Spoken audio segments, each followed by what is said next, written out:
So we're going to do a little look around here.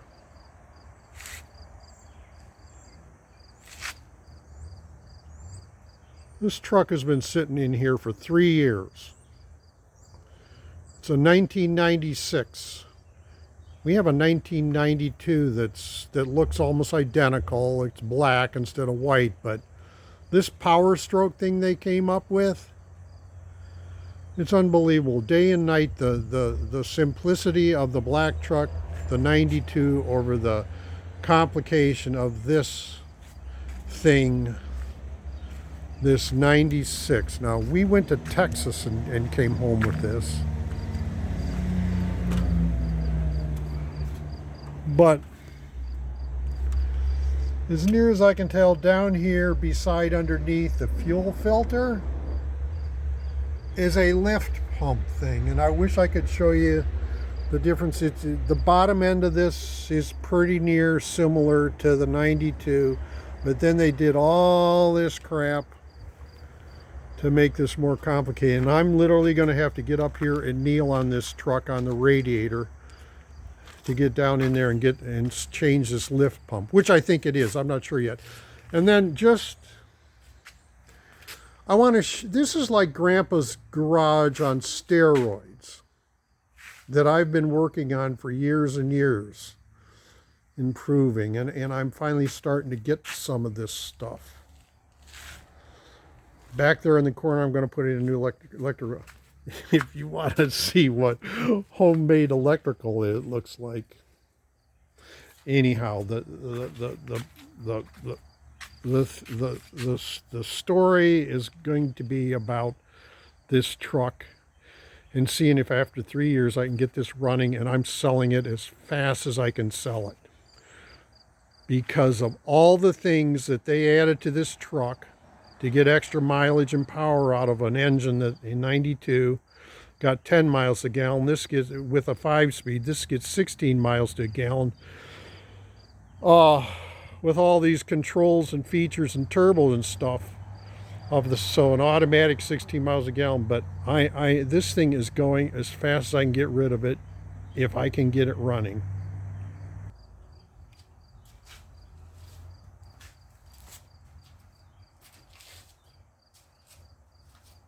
This may be the third one of these I bought, and this is a cheap one. But this is so I can start the engine while I'm under the hood. The other style's like $50. It's a remote switch.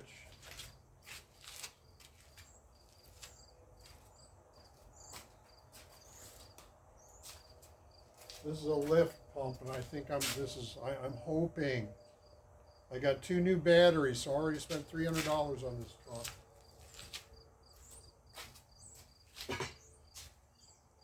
Oh, and a fuel filter. The good fuel filter is like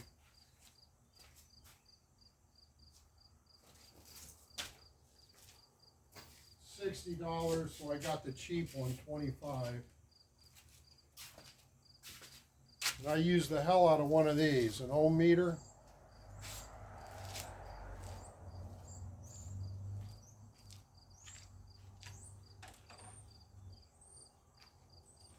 And a smart charger. I've gotten damn near 14 years out of batteries sometime, but I had to, since there's 2 batteries, you got to get them in balance. And I had a battery that's okay, but not 100%. And I finally threw in the towel and got 2 brand new batteries. I thought for a moment that it was just going to be that the batteries were an issue. That's what I thought 3 years ago. I can't explain what happened. I drove the truck down here, and then it wouldn't start, and then it wouldn't turn over, and then the smart charger says it's got enough charge in it, and I used the load tester.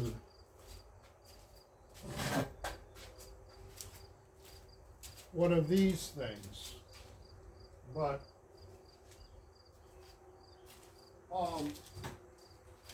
it fooled me. So when I finally said I'm getting this damn thing out of my drive, out of my parking lot after 3 years, and then for a minute when it was turning over really great, I thought, oh my God, it's going to start. I know that a shot of ether, it'll start because there's a sensor in there. There's a thing called a cam position sensor, and oh my God. And then you have to have oil pressure. Oil pressure is what, and electric. There's two things going, these injectors, instead of like the old black truck where it's just a mechanical lifter kind of thing that actuates old style injector. There's a fancy electronically controlled oil pressure, and then the oil pressure thing, there's a special oil pressure pump built into the front of the engine that when that starts going, it won't. I mean, it's just stupid, you know, that if anybody's heard about what's going on with the brand new trucks where like certain Ford trucks, the fancier ones, like it's $1,500 to reprogram your computer when you break a tail light. There's something. Okay, so I need to plug the power in.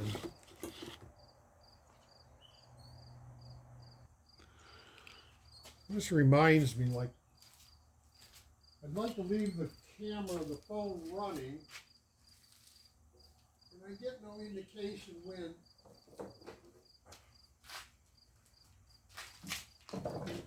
I run out of room on the card. I should be able to record right to the card, because there's an internal storage and there's accessory card you can add. I've got a 256 card in there in the phone, but I don't think I fiddled around and got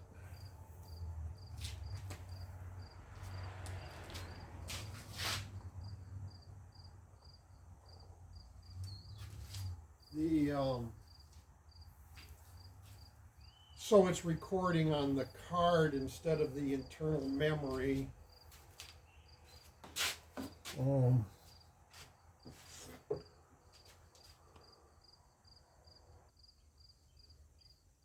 You might notice there's a couple cats. Actually, there's 3 cats, all strays that show up, and I spoil them. There's an orange one on the pallets there next to my drilling equipment for the stone. He's kind of like the neighborhood cat. He's friends. He supposedly came from the mayor's house, but then there's another one down here that's, I think, been living in the building for 10 years, and I only got him domesticated in the last couple months where he's not afraid, and now he's a pest. Oh yeah, by the way, Jim, that Yaris over there, that red Yaris, I've had that 5 or 6 years when I paid. I think the guy wanted $1,200. I talked him down to $1,100. Had like new tires.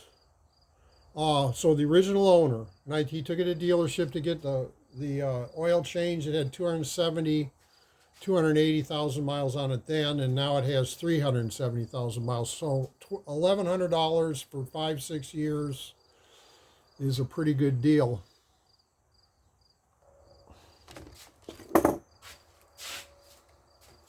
Okay, so here's the trigger.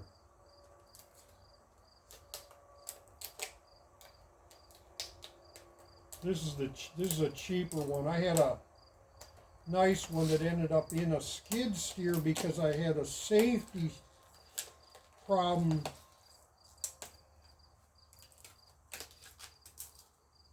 They force you to spend $300 on a seat belt that has a little micro switch in it. That's a safety. And so I ended up having to, I think I found it for $150, $175, but I was using a trigger so I could sit down in my skid steer. And anyway, it had a good trigger, and that skid steer was inside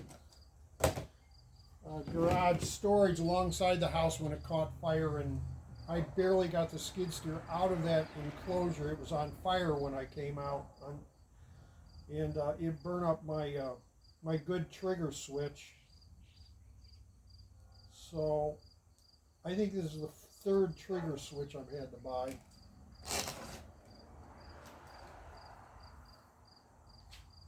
I'm not exactly sure.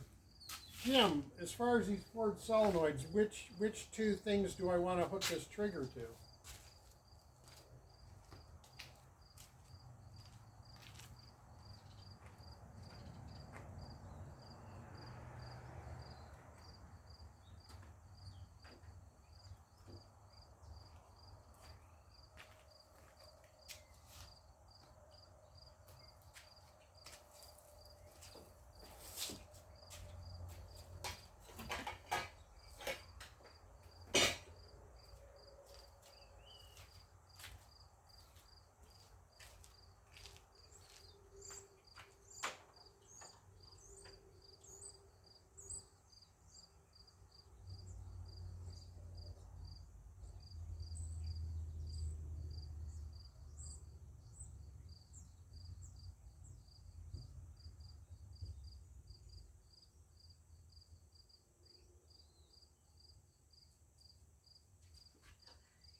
Well, let's see if this, is it the little post?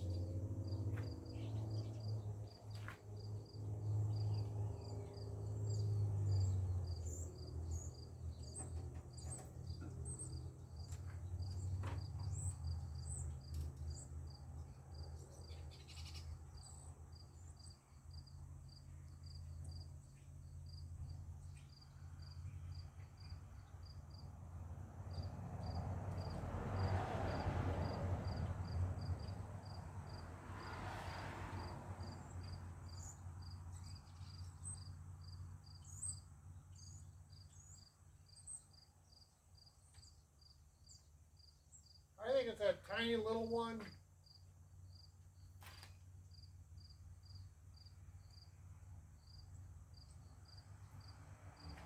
I know you gotta have the ignition switch on, I think.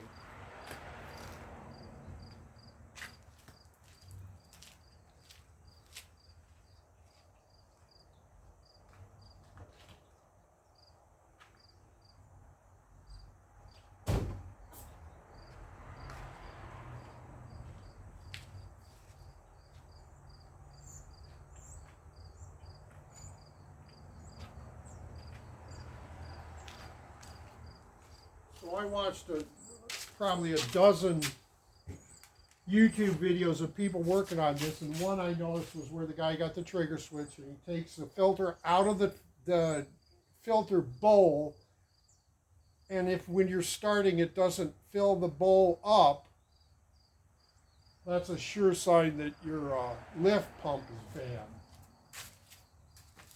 And I had primed that bowl, and then I went to try starting it, and I ended up with a bunch of fuel running down on the ground, which I think was the weep hole in the valley draining the fuel coming out of that. So okay. So we're going to try to figure out for sure if the pump is bad.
Well, it was the big one to the big one.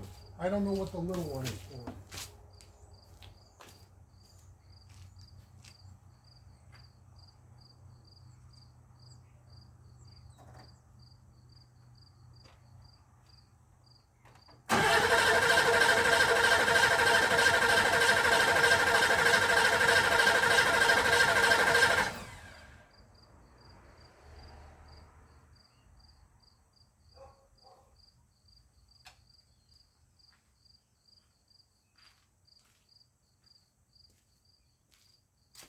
The bowl is filling up.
Oh, by the way, that Yaris has a metal timing belt. So it's designed to last the life of the car. You know how those cars they were putting, like that Festiva and early 90s Corollas, they had those rubber belts that needed...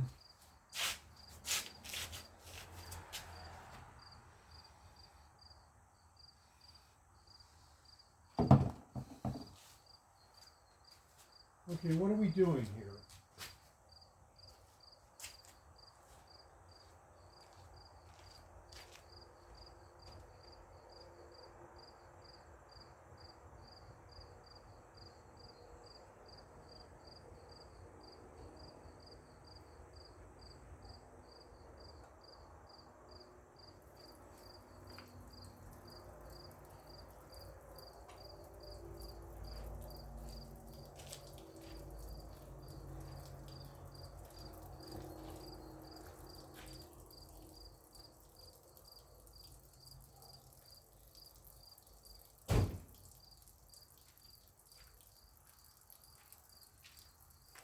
I smell heat.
trigger.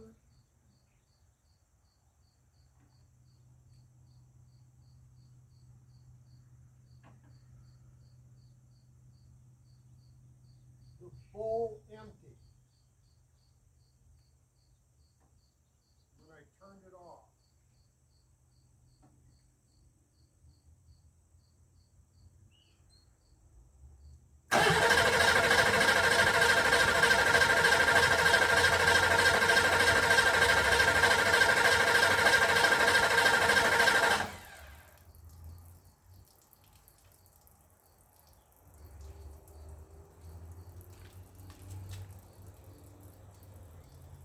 There.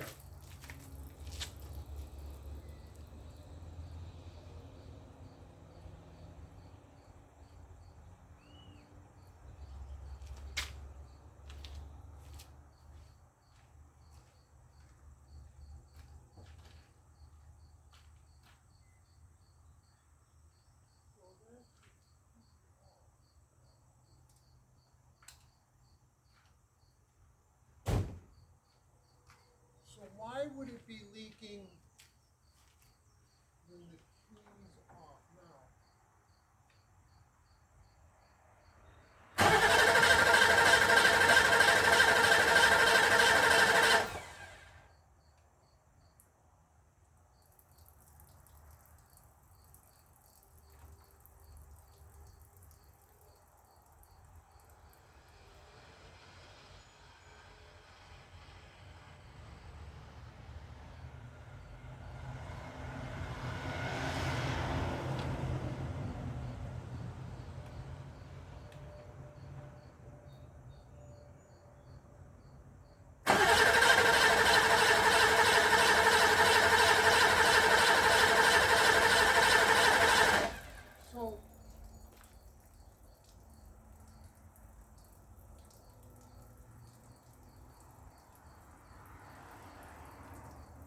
So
when the ignition switch is off,